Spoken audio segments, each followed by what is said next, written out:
right, let's begin down in Austin, where after about a month away, Steve Sarkisian says he's excited to be back in DKR. Danny, we got questions about the quarterback availability for Arch Manning.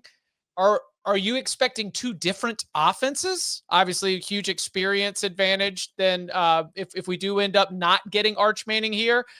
How, if you are Clark Lee and Vanderbilt, are you preparing to head into this matchup? I think you're preparing the same. I don't think you're, maybe for more of a run game approach, but I don't think the skill set is that much different where you're going to get that much of a, it's not like you're going to see a ton more RPOs or a lot of quarterback run looks, similar style of quarterback from what we've seen so far from Matthew Caldwell. So I don't think you prepare that much differently for that. I mean, I think they still have the same offensive line issues. So I guess you would expect for more of a ground attack, which actually maybe would be better for Texas if they're kind of forced to utilize that. But I think philosophically, I think you're approaching it the same way. Man, I don't know if forcing Texas to use more of a ground attack is like they don't block anybody. I think this could be very bad if Arch Manning doesn't play. Yeah, I think Arch is one of their better players on offense, which is like, even if true, if I'm right, that's still a problem because he has not been amazing this year. I think he has played like better football down the stretch overall. But yeah, I mean, that's a problem for sure. I would say I'm not really sure how many points either side is going to score here. To be frank, Vanderbilt's offense 2 weeks in a row has not looked great. They did score some points on LSU, but against Missouri, they were kind of miserable. Like they hit that 85-yarder. That counts on the scoreboard for sure. But, man, like they don't look great. Honestly, I fully understand why Texas is favored here. If you couldn't block Missouri like at home, can you block Texas on the road? There's absolutely a chance Texas just totally suns that Vanderbilt offensive line. And, like 17 points might win this for Texas with the way this Vandy offense is playing right now. They have got to find a way to sustain more drives. They got to get the run game going so they can get the play action stuff going. Pavia throwing the ball right now, it's not real pretty. They got to get back on track there. So I do think this is a big Diego Legs game. I think they got to be like, hey, man, look at the schedule coming up. After this, it's a little bit softer. We need you here. Like we might need 14 carries from you today. This is the third straight really good defensive front that Vanderbilt's offensive line has faced. I thought to my eye that against LSU, they were able to run the ball more effectively. Like run it with Alexander. Felt like they were doing a better job of getting a little bit of a push and blocking. Do you see, because I agree with you, the offense did not look great. The performance it was not as good against Missouri. Is that being worn down, or was there something different that Missouri was doing? Or is Missouri a better defensive front than LSU? I saw Missouri winning on the defensive interior quite a bit. Like that was not a great game for like your guard center guard for Vandy there. Zion Young, I think the kid's name is, or Young for Missouri.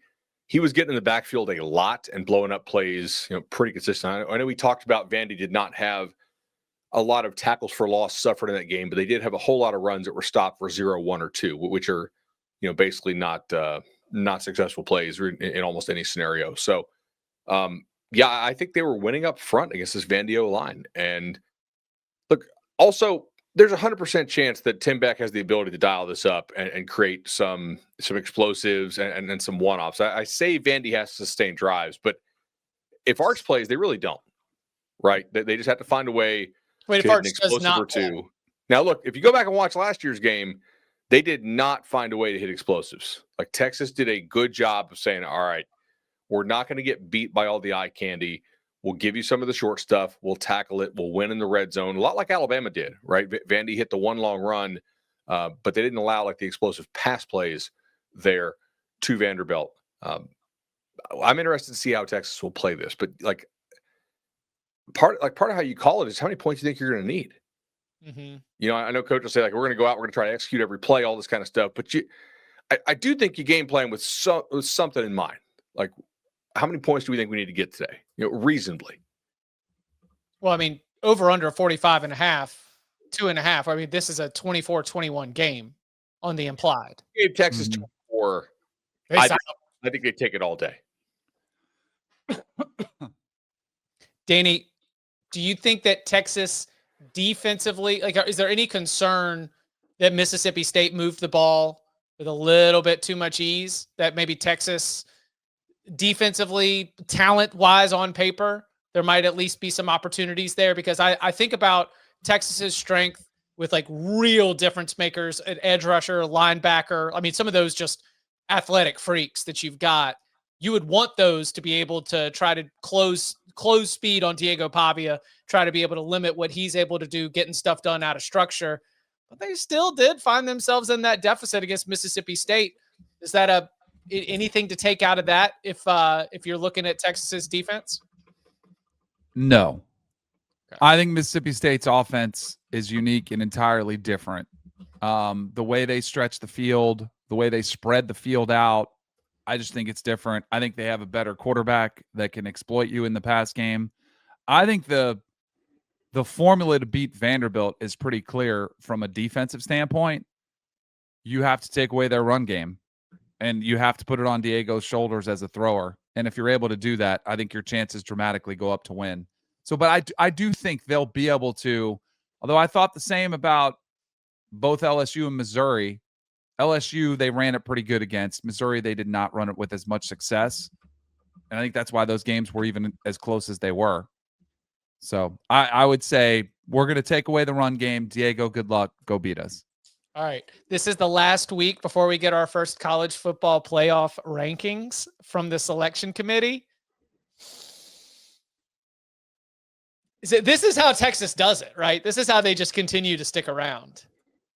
Oh, yeah. Yeah. Yeah. You're a 2-loss team. Beat a top 10 opponent. You get a head-to-head win against Vanderbilt. Head-to-head will be considered when you have similar records. There'll be a 2-loss team. Vanderbilt's a 2-loss team. I mean, they'll fly. Who knows? There might be number 8 in the country. You know?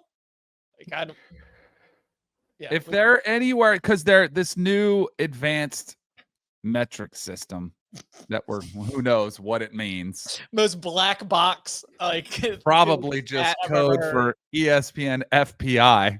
That's probably what it is. The FPI has Texas ranked 7th right now. The metrics are going to love this team. So I do think they have that going in favor, as well as if they beat Vanderbilt, it's a good win on paper. They look, they did play Ohio State closer than anybody else has. Yep. Right. And they also beat Oklahoma. Yep.